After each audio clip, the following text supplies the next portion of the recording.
श्रोता भाइयों बहनों प्यारे भक्तों, आपको कवि डॉक्टर ब्रजेश शांताचार्य का हार्दिक वंदन अभिनंदन स्वीकार हो। आज हम आप सबको उस ईश्वर उस परमात्मा के बारे में अपने चैनल के माध्यम से आप जन तक पहुंचाने का प्रयत्न कर रहे हैं और इसके साथ साथ हम आप सबको स्वर्ग नरक है क्या चीज, कहाँ रहता है, किसे कहा जाता है, स्वर्ग क्या है, नरक क्या है, इसके बारे में विस्तार से वर्णन करेंगे। तो श्रोता भक्तों, सर्वप्रथम आप गौर करके सुनिए। शांति का परिचय बना करके मैं उस ईश्वर की प्रार्थना करने जा रहा हूँ जो कभी किसी को दुत्कारता नहीं, किसी को जवाब नहीं देता। उस देवता को कितना गाली दो, उसके साथ कितना अन्याय करो, फिर भी वो आपको दुत्कारता नहीं है। आपको अपना बालक जान करके, आपको अपना परिवार समझ करके सब शांत रहता है। तो ध्यान दीजिए पहले कविता के माध्यम से। इस भूम से बढ़कर, इस भूम से बढ़कर जग में कोई ईश नहीं, इस भूम से बढ़कर जग में कोई ईश नहीं, इस मातृभूमि को नमस्कार कोई द्वेष नहीं, इस मातृभूमि को नमस्कार कोई द्वेष नहीं। कहना है, कृषक भूमि से खिलता है भगवान वही, फल अन्न भूमि से मिलता है पकवान वही, फल अन्न भूमि से मिलता है पकवान वही, कृषक भूमि से खिलता है भगवान वही, जो करे भूमि की सेवा कभी कलेश नहीं, जो करे भूमि की सेवा कभी कलेश नहीं, इस मातृभूमि को नमस्कार कोई द्वेष नहीं, इस भूमि से बढ़कर जग में कोई ईश नहीं, इस मातृभूमि को नमस्कार कोई द्वेष नहीं। दूसरी पंक्ति, चरी अचर भूमि पर रहते ऐसा विधान बना, पुण्य पाप किया तो करते हैं अज्ञान बना,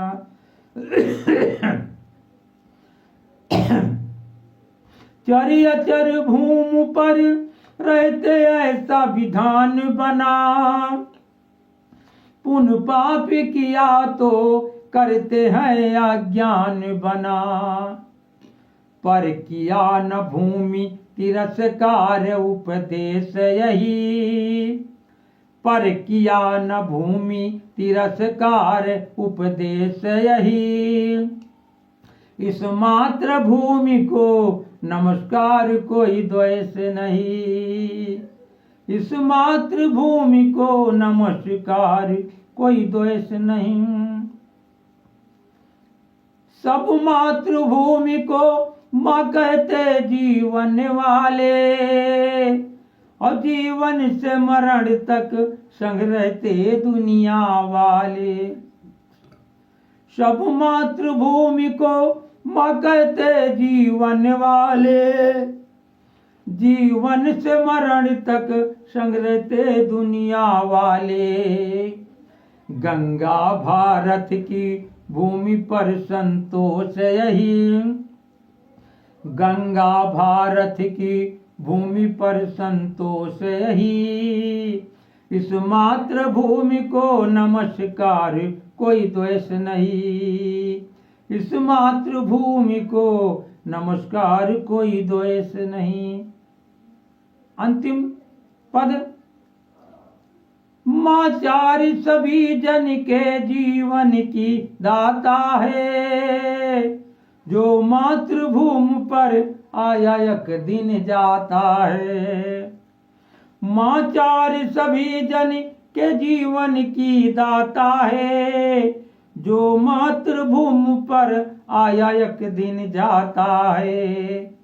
बिरजेश कहें सत्कर्म करो संदेश ही, बिरजेश कहें सत्कर्म करो संदेश ही।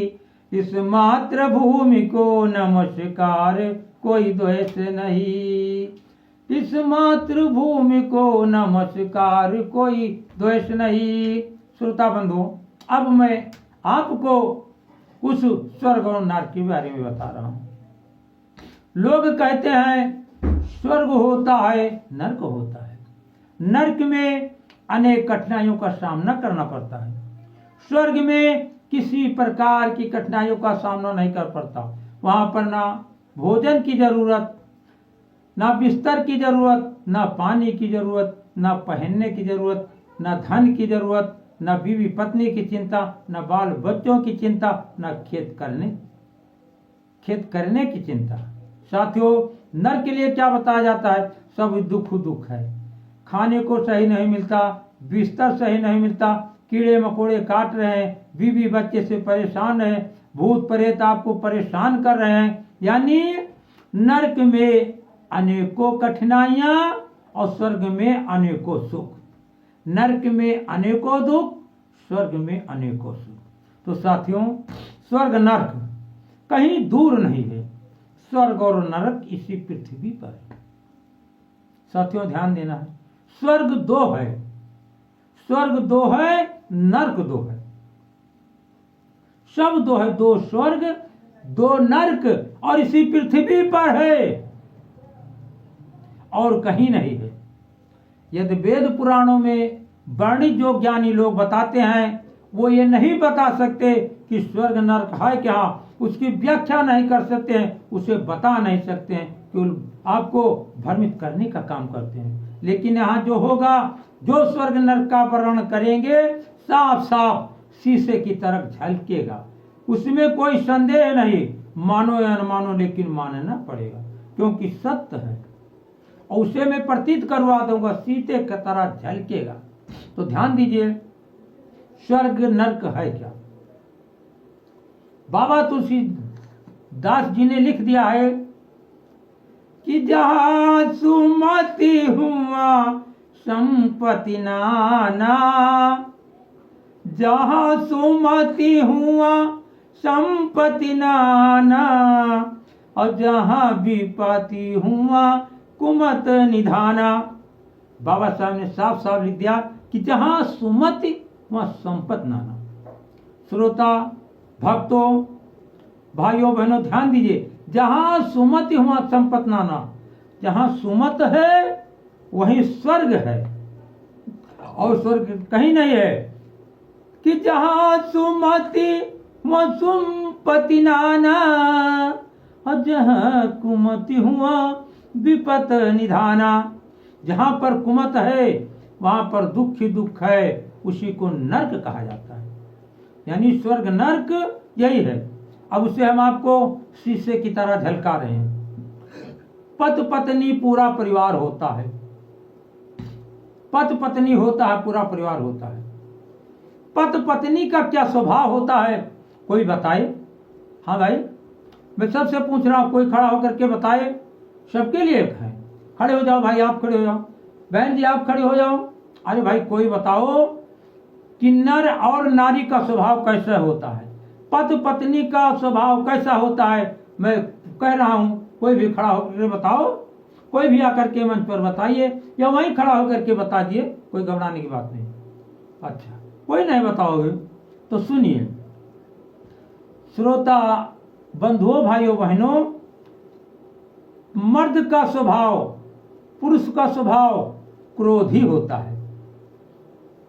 पुरुष का, मर्द का स्वभाव क्या होता है? क्रोधी होता है। उसी के साथ नारी का स्वभाव क्या होता है? जिद्दी होता है। नारी जिस जिद पर अड़ जाती है वो मानने को तैयार नहीं है। पुरुष जो क्रोध कर लेता है, क्रोध कम करने का नाम नहीं लेता है। साथियों, जहां पर नर नारी यानी पति पत्नी, पति जो है अपने क्रोध को गुब्बारा भर रहा है, पत्नी अपने जो है पत्नी जो है अपने जो है जो पत्नी जो है वो अपनी जिद नहीं छोड़ रही है, वो अपनी जिद पर अड़ी है। तो साथियों, अगर पत्नी कहती है मैं एक कर रहूंगी, वो जिद करती है, पति क्रोध करता है मैं नहीं करने दूंगा, आपस में फिर लड़ाइयां, मारपीट, वहां कलह हो गई, तो नर्क ही नर्क है। लोगों की भीड़ लग जाती है, लोग पहुंचते हैं, कहते हैं इनका घर तो नर्क हो गया। वो भी जिधर निकलता है, भाई साहब क्या हाल है यार, कोई जिंदगी है, नर्क का जीवन बिता रहे हैं कि जीवन नहीं है। तो साथियों, पहला नर्क ये हुआ। पहला स्वर्ग क्या हुआ? जिस घर में नारी जिद्दी है, पति जो है क्रोधी है, लेकिन अगर पत्नी ने किसी चीज के लिए जिद किया, पति ने किसी बात के लिए क्रोध किया, वो क्रोध करके शांत होगा, जिद करके शांत हो गई, कला खत्म, वहां सुमत आ गई, फिर वहां पर स्वर्ग ही स्वर्ग है, स्वर्ग ही स्वर्ग है। लोग आपको बखान करते हैं, भैया उनका घर तो स्वर्ग है, कभी कला नहीं होती, सब मिलजुल कर रहते हैं। आप भी समाज के बीच में गए, कहा फलाने भाई क्या हाल चाल है, भैया सब सुख है, स्वर्ग ही स्वर्ग है, भोजन समय से मिल रहा, पानी मिल रहा, बच्चे सेवा कर रहे हैं। तो ये पहला स्वर्ग और पहला नर्क। अब दूसरा नर्क और दूसरा स्वर्ग क्या है? ये शीशे की तरह झलक गया, इसमें कोई गलत बात नहीं है, कोई साबित नहीं कर सकता। कहीं पुराणों में लिखा है स्वर्ग जम्मू में है, कश्मीर में है, अमेरिका में है, ऊपर है या नीचे है, नर्क ऊपर है या नीचे है, जम्मू कश्मीर या आसाम में, नहीं, स्वर्ग नर्क यही है। अब दूसरा स्वर्ग नर्क आप लोग देखिए, जिनकी मौत घर पर हुई, किसी बीमारी से या अचानक किसी कारण से घर पर हो गई, परिवार वाले इकट्ठा हुए, उसका अच्छे नहला धुला करके अच्छा संस्कार किया गया, संस्कार के द्वारा उसे यथोचित उचित स्थान पर जहां पर ले जाया जाता है उसको शयन कक्ष में ले जाते हैं, या शमशान घाट या स्लीपर कहते हैं। उसी शमशान घाट को स्लीपर कहा जाता है, शयन कक्ष कहा जाता है। जब वहां ले गए, अच्छी तरह से उसको दफना दिए अथवा जला दिए, अब आराम से वो सो गया। अब वो शयन कक्ष है, वो स्लीपर है, वो स्लीपर है, शयन कक्ष है, शमशान घाट है। अब वहां वो लेटा हुआ है, तो उसी को स्वर्ग और स्वर्गीय कहते हैं। साथियों, न उसे वहां भोजन की जरूरत है, न कपड़े की जरूरत है, न बीवी बच्चों की जरूरत है, न दूध दही की जरूरत है, न मकान की जरूरत है, न हर बैल की जरूरत है। वहां सुख ही सुख है, इसलिए उसे स्वर्ग कहा जाता है। लोग को देखते हो समाज में क्या लिखा होता है, फलाने स्वर्गीय, फलाने स्वर्गीय, साफ साफ लिखा होता है स्वर्गीय फलाना एनाम। तो स्वर्गीय का मतलब क्या था? स्वर माने आवाज, गे माने गई, वो सत्य लिखा हुआ है, कोई झूठ नहीं है, शीशे की तरह झलक रहा है कि ये स्वर्गीय है, यानी स्वर्ग में किसी प्रकार का कष्ट नहीं है, सब ही सुख ही सुख है, उसे ही स्वर कहा जाता है। उसका स्वर चला गया तो स्वर्गीय यानी स्वर्गीय, स्वर चला गया, आराम से सो रहा। ये दूसरा स्वर हुआ। दूसरा नर्क क्या हुआ? किसी कारण से आपका एक्सीडेंट कहीं बाहर हो गया, किसी जानवर ने मार दिया, किसी ने आपको गोली से मार दिया, कहीं आपको करंट पकड़ लिया जहां आपका वारिस कोई नहीं है, उसे वैसे दफना दिया गया। अथवा आप जंगल में पड़े, कीड़े मकोड़े आपको नोच रहे हैं, जानवर नोच रहे हैं, कीड़े पड़ गए हैं, तो वहां दुख ही दुख है आपको शरीर के, इसलिए उसी को नर्क कहा जाता है। साथियों, स्वर्ग और नर्क ही है, स्वर्ग और नर्क कहीं है नहीं है। अब स्वर्ग नरक की व्याख्या हमने आपको बतला दिया है। इसी के साथ मैं अपनी विदाई ले रहा हूँ। साथियों, बात और कहना है, अगर आप हमारे चैनल पर नए हैं तो इसे लाइक सब्सक्राइब कर देना भूलना नहीं। हम अगला वीडियो जल्द ही आपको अच्छी से अच्छी बातों को लेकर के पहुंचेंगे। धन्यवाद, धन्यवाद, धन्यवाद।